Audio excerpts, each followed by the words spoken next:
Hello and welcome back to the channel. So the dust is settling on the weekend of football, and I'm not gonna lie, I'm still absolutely buzzing by the result yesterday. I thought it was to just watch the game was absolutely fantastic, but then going back and watching the highlights and watching other bits of content around the game has really opened up just how good this game was from a Liverpool point of view.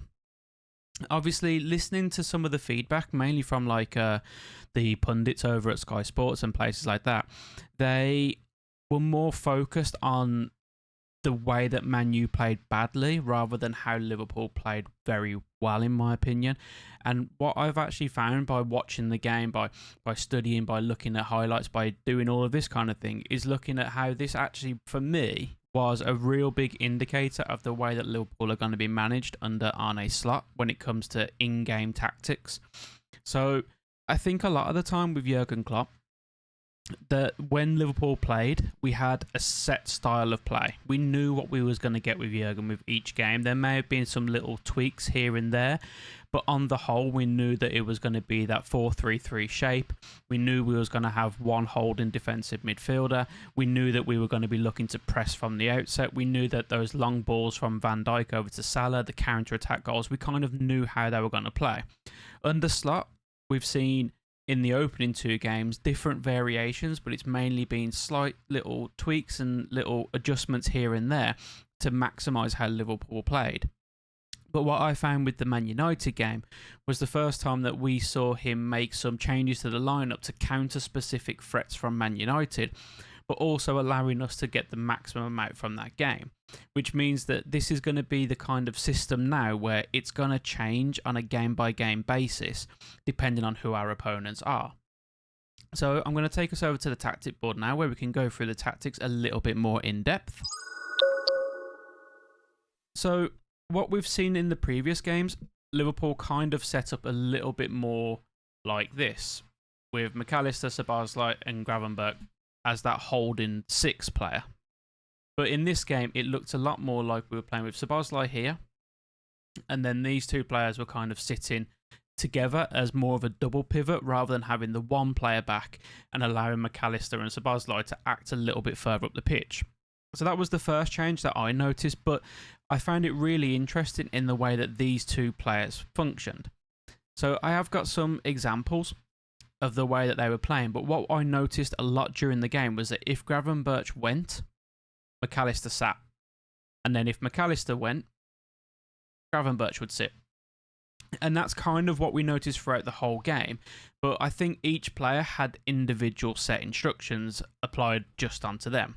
So, for example, if we look at the goal that was disallowed by Trent, and if we look at the first goal that we scored, Gravenberch wins the ball around about here, and then he's driving that ball forward. However, we noticed that on the third goal, when McAllister wins the ball over here, he then lays it off to somebody else. Now, admittedly, different situations require different approaches. The third goal, for example, when McAllister wins the ball off Mainu, I believe it's Mazraoui that comes out to close him, so he's looking to get that ball away quickly. But with Gravenberch, we see him really sort of driving that ball forward, and a lot of the times as well making the right decision. So the first thing I'd say is that with the double pivot, it wasn't necessarily Gravenberch being the number 6. He was at times, but so was McAllister. And they were chopping and changing. When one goes, one stays. When one goes, one stays. And so on and so forth. And that's kind of the way that that balanced out throughout the whole game. One other thing that I noticed at the very start, we had more of a sort of conventional back four shape, with Trent operating along sort of this line, acting more and more as a traditional right fullback, and then Robertson was doing the same. But then when Liverpool started to get a grip of the game, similar around, I think it was around sort of the 15 to 20 minute mark, we noticed Trent doing this inverted role, so him coming around here, and if Gravenberch was pushing forward, Trent would be sort of in this position here to allow that to happen. So I found that when we really wanted to start to sort of control the game, get the ball, dictate how the game was going to go, was when Trent started doing that inverted role. But also the role of Robertson was different as well. So when Trent started doing that, we noticed a shift So the back four became a back three, and Robertson was much more defensive in compared to previous games. So previously we'd noticed Robertson, for example, he would be around here or over here, and him and Trent would kind of form this sort of shape with them two along like this, and then say we had McAllister, Szoboszlai, and then Gravenberch would be there. In this game, it was much more like this, with Trent coming into here, and then we'd have either Gravenberch or McAllister going. And I think what that change allowed us to do was get this box shape in the middle and really control the centre of the park, but also put a lot of pressure on Man United's midfielders. Also, one other thing that we was doing when we was keeping the ball, say we had the ball around the back three using the goalkeeper, we were looking for this pass into the middle. And we were looking for a way whereby we could get either Gravenberch or McAllister to turn and then progress the ball forward. If Man United were then bringing their players in to close out these options, so let's say we were having this sort of shape, we then noticed that the ball would go over the top looking for Szoboszlai and McAllister, who very often, Szoboszlai or even a Jota who was dropping back. We would often find ourselves in possession of the ball, and then we'd have gap between their midfield and their defence, and that allowed us to really sort of break on them with numbers. So one other thing that I found interesting as well is that Szoboszlai's role had changed. We're really used to, under the Klopp era as well, but especially in the first two games in the Slot era, Szoboszlai would operate more on this right-hand side. So he would be sort of covering these sorts of areas in and around the box. But for this game, we saw him posted a lot on the left-hand side. And the reason for this is because if you have, for example, Mazraoui, and then you've got their centre-backs like this, without Robertson being that attacking fullback, we needed that extra body over here who could draw players away. So, for example, their centre midfielder, he could then draw him away and then leave Diaz isolated 1v1 against their fullback. And that was something that really worked. We saw Diaz have a lot of space at times. So, for example, the first goal, the disallowed one by Trent, we saw Diaz driving 1v1 at the fullback, getting the ball across, and then Salah just gets that touch, which then rules him offside, and then means that the goal's ruled out. But that slight change in the role of Szoboszlai really allowed Diaz to operate this game as good as what he actually did. So finishing the game, for example, with 2 goals looks fantastic because it really was. But Szoboszlai being there and taking players away from him to leave him isolated against his fullback and allowing him to drive into space in the box. Also, at times, Szoboszlai was operating or isolating the fullback to give Diaz that free space. And I found that that's really where we were most dangerous, when we were isolating those players, getting our 2 wingers against their fullbacks, and then dragging their centre-backs out of position, using players like Szoboszlai, or even when Gravenberch was driving forward, trying to bring their defenders out and create those little gaps. And I found that to be really interesting. Whilst it might only seem like a subtle change, moving the side of the pitch that Szoboszlai is operating on, there was a very distinct purpose to do that.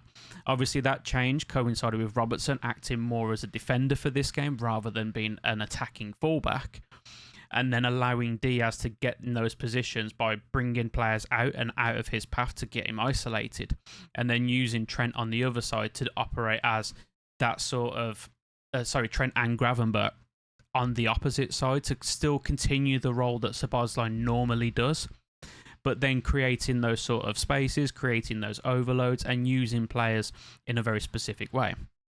And this is highlighted with the pass map. So as we can see here, Liverpool's pass map, normally we would expect to see Robertson a bit higher, a bit further up the pitch, and operating more along this sort of channel to give Diaz support. We still see these numbers, these overloads over in certain areas of the pitch, but Szoboszlai would normally be featured more over here, with Gravenberch sitting a bit further back and perhaps McAllister a bit further forward.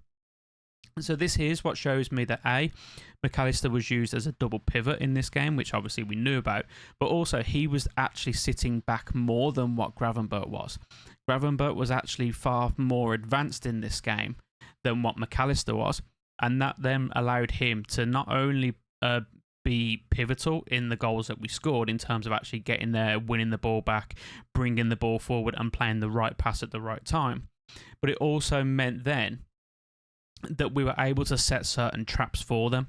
So through the game, we noticed that Man U wasn't really spreading the ball to the wings so much. They were trying to get the ball to Casemiro. They was using their defenders, and they were trying to bring the ball out from the goalkeeper. So they'd go goalkeeper to Martinez, who would play the ball to, say, Delict, go inside to Casemiro, who would then look for Mainu, who would receive the ball under pressure, turn, and then play away.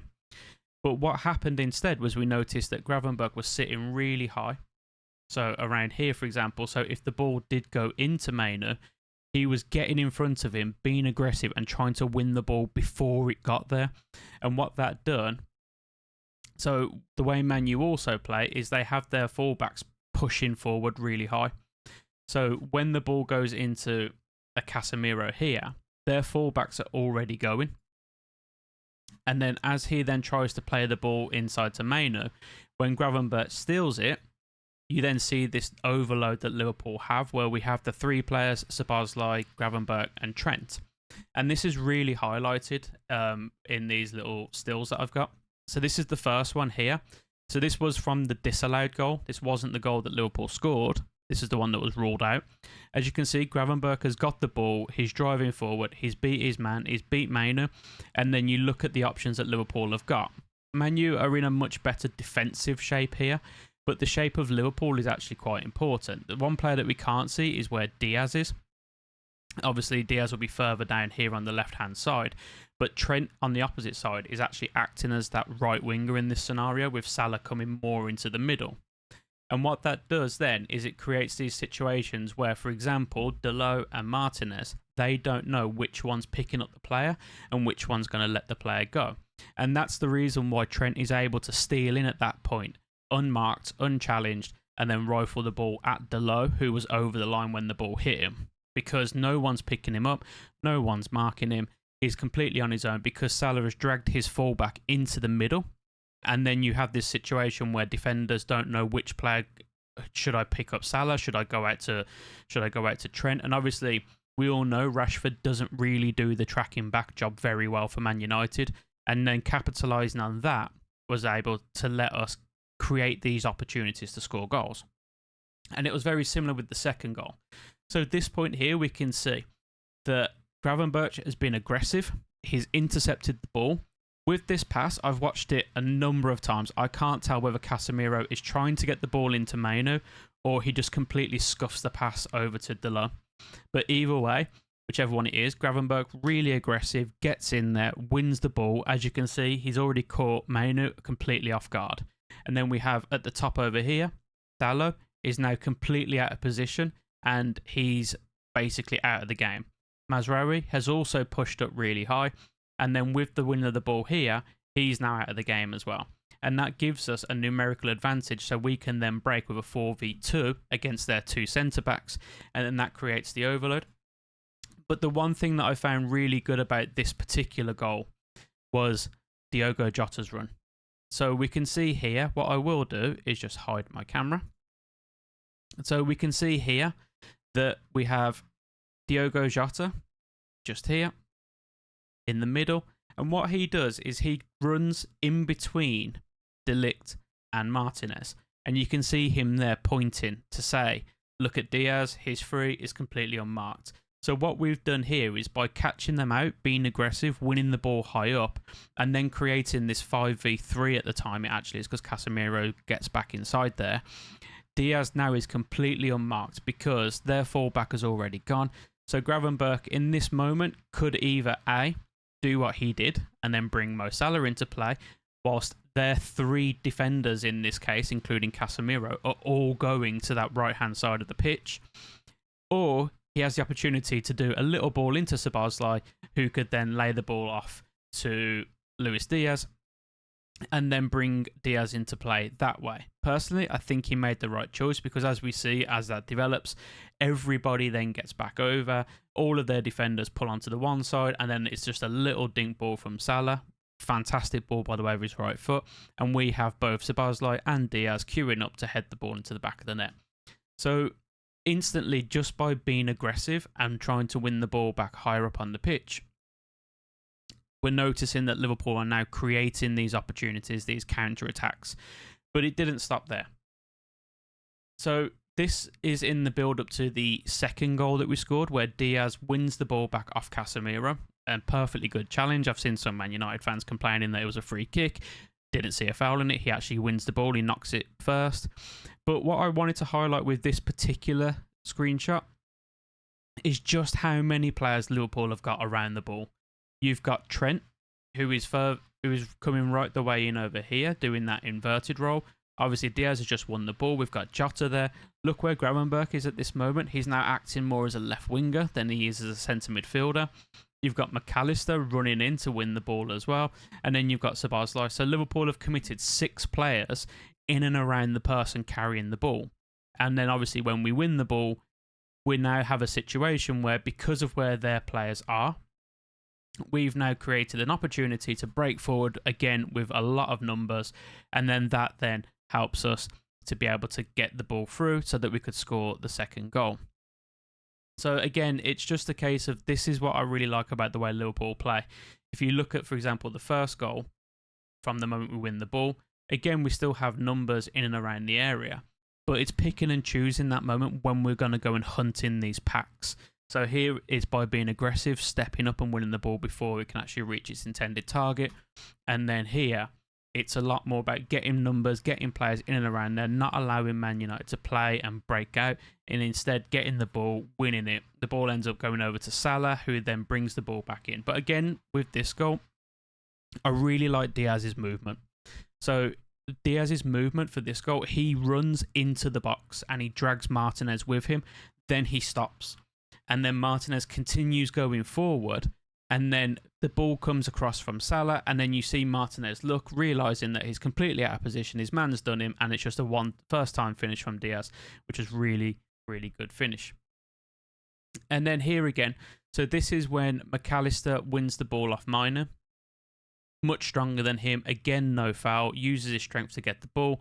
But again, look at the players we have in and around here. So we've got Jota there, we've got Diaz here, and then Szoboszlai, Salah, they're standing completely free, completely open, unmarked, and then it allows the ball to go into Szoboszlai. But what was really good about the way Liverpool were playing is this next one. Mazraoui actually steps up to try and win the ball, but then instantly, rather than coming back, Diaz has already gone, Jota's already going, the ball's going into Szoboszlai. So he then has these options, but it's also stretching the defence that's remaining. So when Szoboszlai has the ball here, I think we all knew it was going to go to Salah.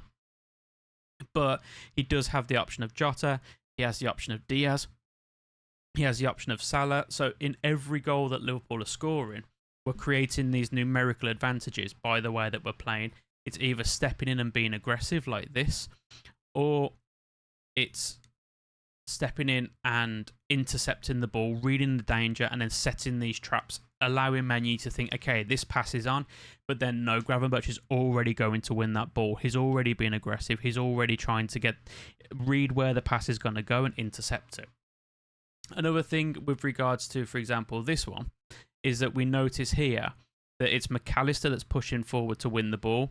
Gravenberch is over here, sitting back, knowing that now he's got to do the defensive role because McAllister has been the one to go.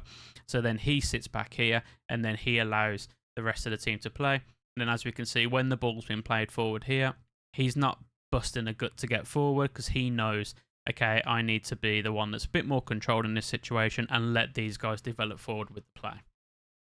So that's what I was found really interesting about the way we played this game. Obviously, we see a lot of play where Liverpool, we try and be a lot more controlled in possession. We try and keep the ball a lot more. We try and work with these different kind of shapes. So are we looking at, for example, having the 2 centre-backs like this, and then having the 1 defensive midfielder?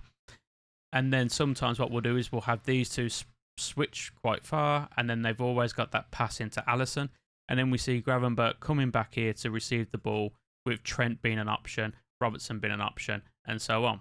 So obviously the first game we played against Ipswich, we noticed that in the first half, our defence was a bit more sort of like this shape. Then they split further and further apart. In the second game against Brentford, again, we adopted this kind of shape. So we were still having that back two almost, but with Robertson and Trent not inverting, so to speak, but instead they were coming in, again, that width of the box that we spoke about previously.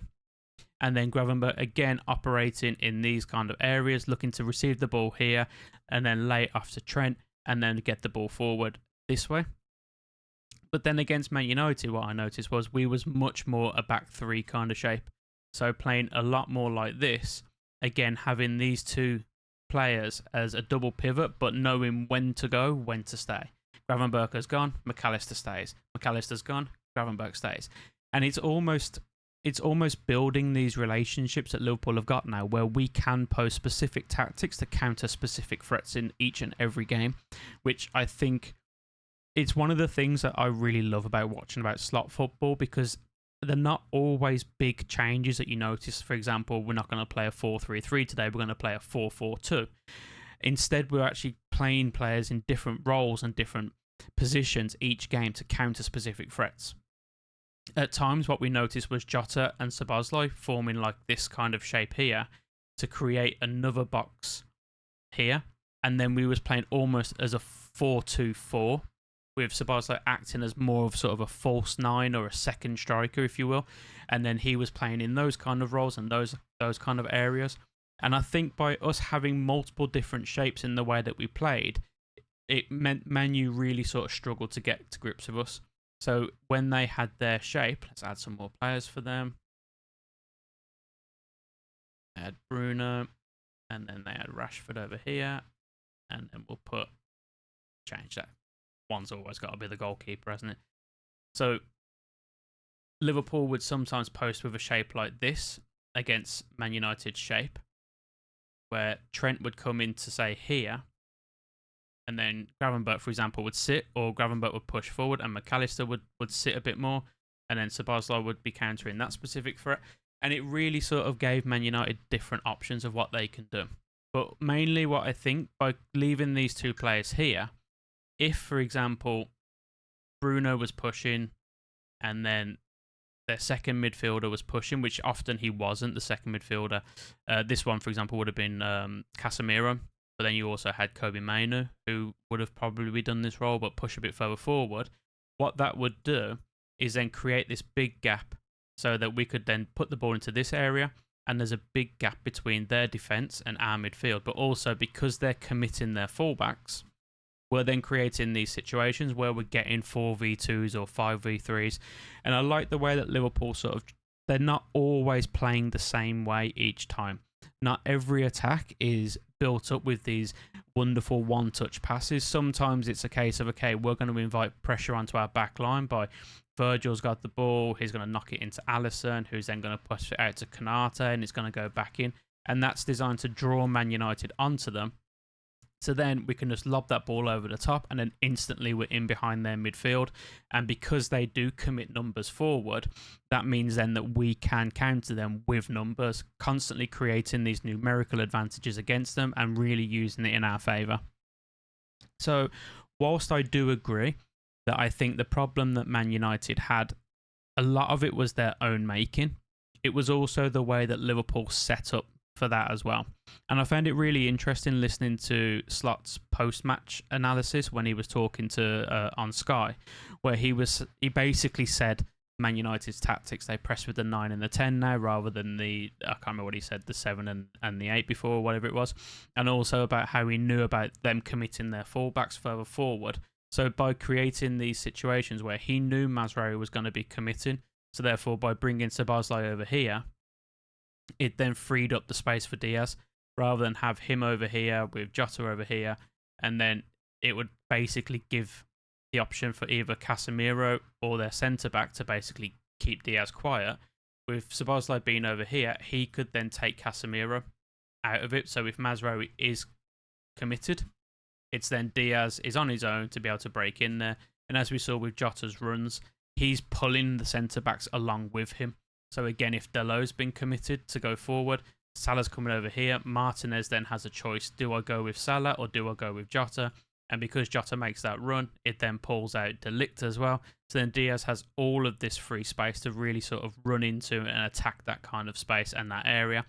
But also, if we have a situation, for example, where we've managed to get past Casemiro, Szoboszlai then can operate dissect and then isolate Diaz 1v1 against his fullback, so there's no doubling up, and then basically trusting in Diaz's ability, and Salah's on the opposite side as well, trusting in their ability to go 1v1 versus their marker, beat them, and then create that goal scoring opportunity, which I think worked really, really well.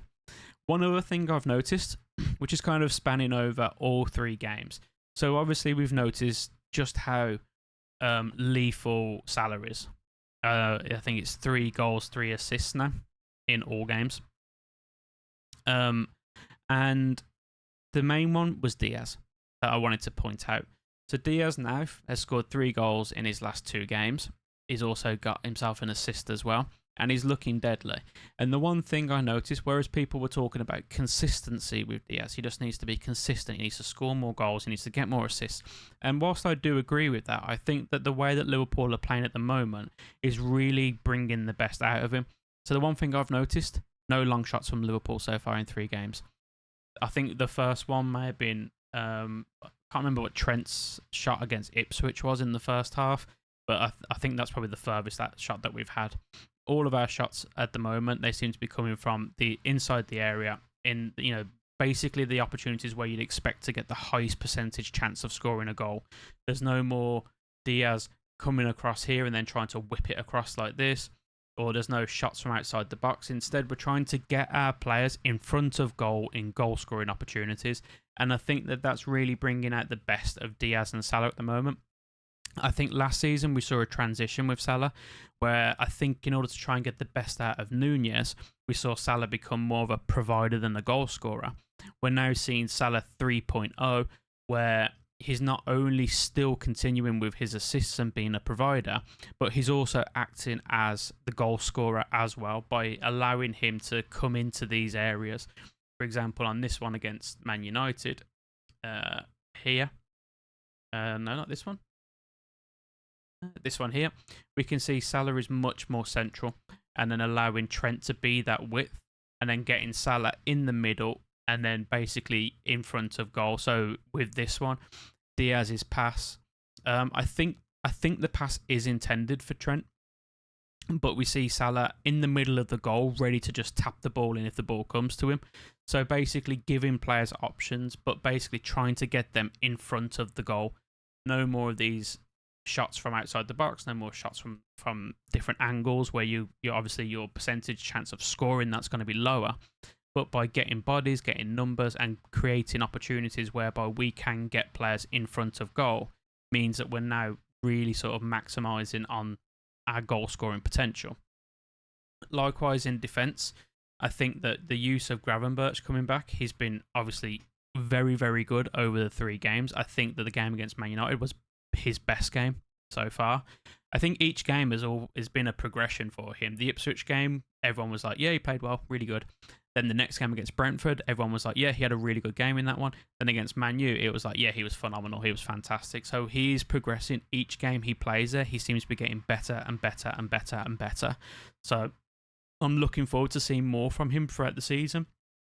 But obviously, we're going to come to a point where we're going to need to see what someone else can do because Gravenberch, he's not going to be able to play all of those games. He's going to need cover.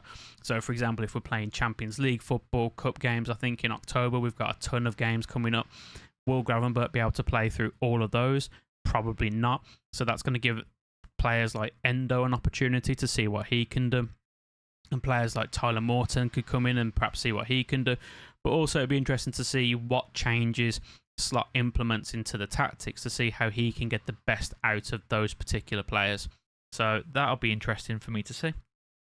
But yeah, other than that, really, really loved the game. I thought it was fantastic. From someone who just loves analysing the way teams play and different tactical styles and different changes that teams make during the game, I found this one absolutely fascinating. I think that this was a game where Slot really did school Ten Hag in how to set up a team properly, but also understand opposition instructions, but also spring in a tactical surprise or two. I'm not sure if Ten Hag, for example, would have expected Szoboszlai to be featuring more on the left than the right, and so on and so forth. But these little changes, I think I said it in my last tactical breakdown, these little changes are getting maximum results on the pitch. So I'm hoping that it will continue. Obviously, the narrative at the moment is that Man United were really poor and Liverpool still need to have another test to see how good these tactics are. But I think every test that he's come up against so far, he's not only done well in them, he's excelled in them. And also the way that the team are playing and the way the team are performing, they're really adopting to these tactics. And I genuinely think they're actually just loving playing this style. We saw that one bit over in this corner where you had Salah, Trent, Gravenberch against the Man United players, and they were just doing this one-touch football, getting olays from the crowd, really enjoying it. And I genuinely can't wait for the moment that one of these moves, where it's just one touch, one touch, one touch, one touch, actually ends in a goal. And I think that that's going to come sooner rather than later. But yeah, other than that, I really hope you enjoyed the video. Let me know in the comments what you thought of the game. Let me know if you think I've missed anything, or if you disagree with anything that I've said. And I will catch you all in the next one. Take care, and I'll speak to you soon.